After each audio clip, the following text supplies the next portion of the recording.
Welcome to Father and Son Crafts, where the back of my artwork looks better than the front. So it's been quite a while since I put out the last video, a month and a half or so, and I've got a million excuses on why. But the real truth is that I don't like doing things I'm not very good at, and I'm not very good at art, at drawing, and I wanted to take the opportunity to learn how to do art and practice and improve myself with this series. But the very thing that motivated me to start this series is the same exact one that has hindered me and made it easy for me to make up excuses as to why I needed to hold off before putting off the next one. Things like I needed a better microphone, I needed a better camera setup, blah, blah, blah, blah, blah. All a whole bunch of hooey that I made excuses and convinced myself to postpone doing this particular artwork. But I finally looked deep within myself and realized, you know what, dude, you just need to get a grip and get it done. And so I did. And thus you see this picture. In this particular picture, I was reasonably pleased with it, but it's a good opportunity to mention that sometimes you may be better off stopping at a certain point and calling it done instead of trying to add those extra flares and flourishes.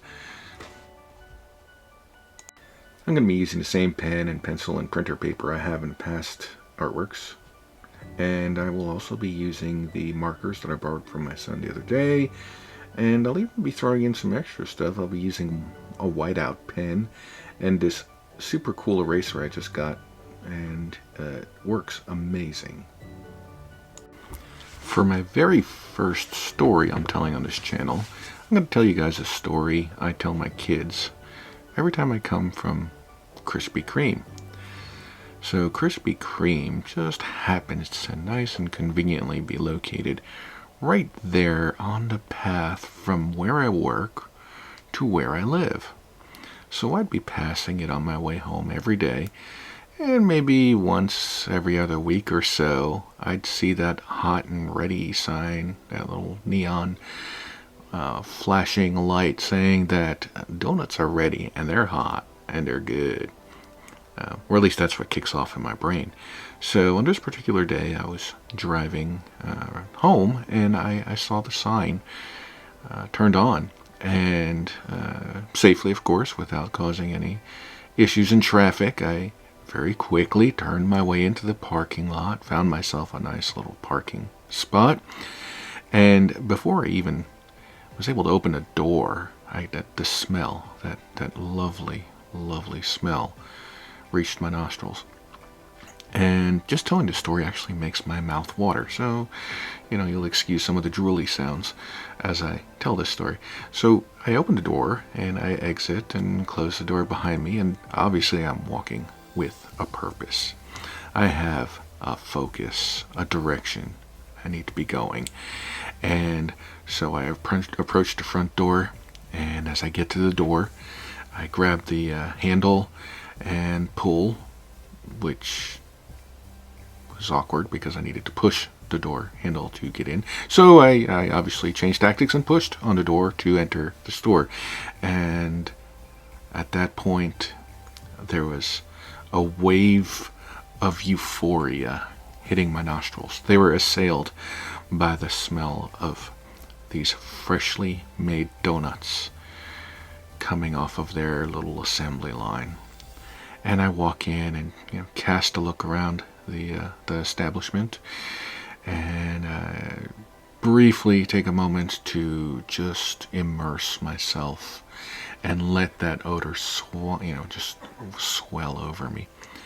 And I approach the counter and take a look behind the counter as I see those donuts kind of rolling down the little conveyor belt thingy underneath this syrupy goodness, a little fountain of pure sugar just rolling across the top of them as they come off. And then you see those employees over there taking what looked like I don't know if it was a straw or a small wooden dowel or whatever, kind of reaching into the center of the donut hole and As fast as they're coming up off that assembly line, they're slapping them straight into that box and filling up box after box after box of these delicious donuts that are okay. I gotta pause and let that memory wash over me for a second, because by golly, I just love me some fresh Krispy Kreme donuts. Whew, deep breath.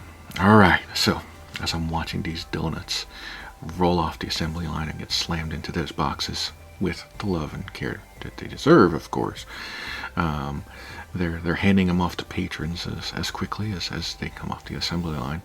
And so I go up to take my order. And I have to order 2 dozen of the standard glazed donuts, fresh off the assembly line, and then 1 dozen of the custom donuts, the varieties, strawberry sprinkle, the blueberry, the Boston cream, I don't know, so on and so forth. But that's essentially 3 dozen donuts, and the whole time you're watching, and you want to be polite and not jump over the counter and grab one and start cramming them down your throat. But I restrained myself. I'm a gentleman, and I did my best to keep my composure as I waited for the cashier to finish ringing up my order. And I carried him to the car. As a gentleman, obviously it's inappropriate for me to consume any donuts before I get home, despite how heavenly that odor is in the car.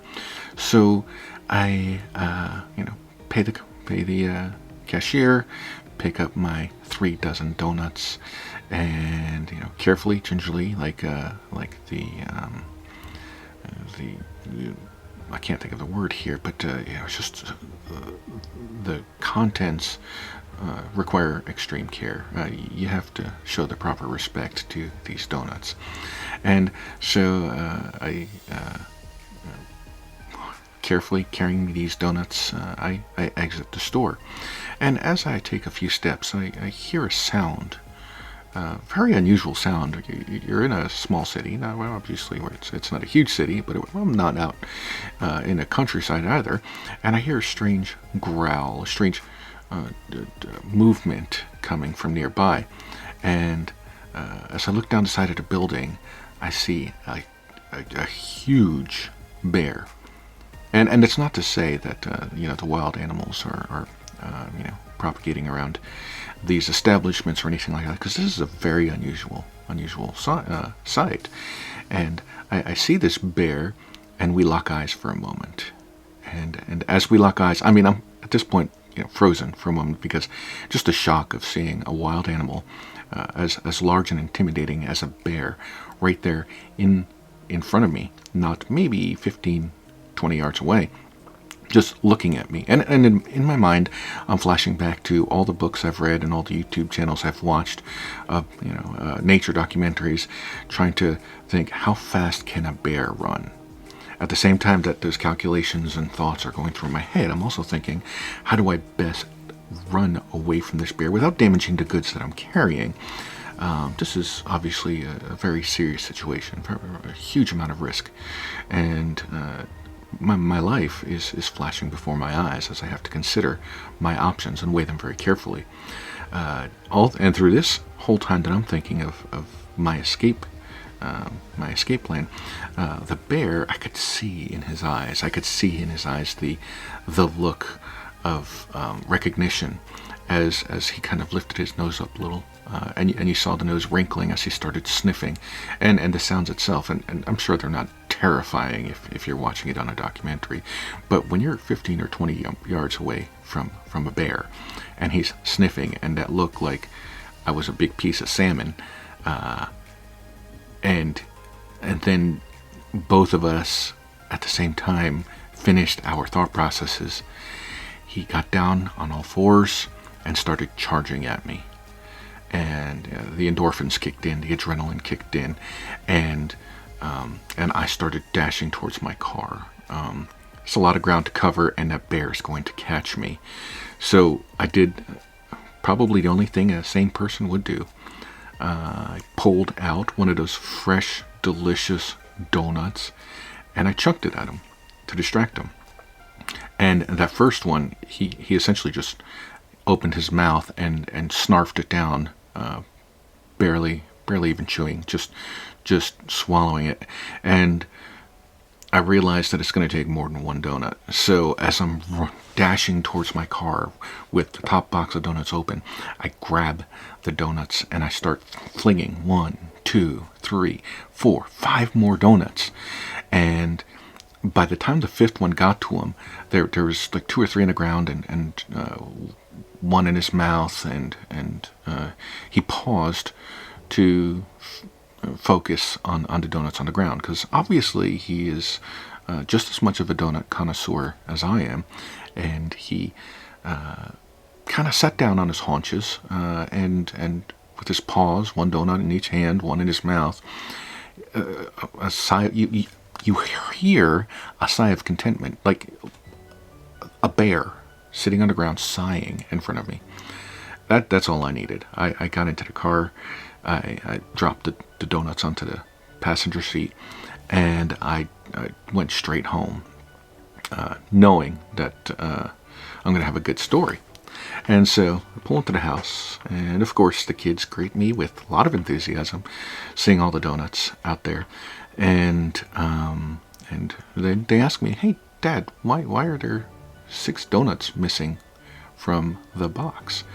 And I told them what happened, and they looked at me contemplatively. There's a somber look on their faces, and my youngest son looks at me and makes eye contact with me, and with a very somber expression, he says, "Dad, next time you go to get donuts, I want to go with you so I can help you with the bear."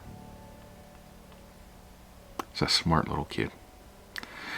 Well, thank you everybody for listening to my story today, and of course, as usual, I hope you guys have a great day.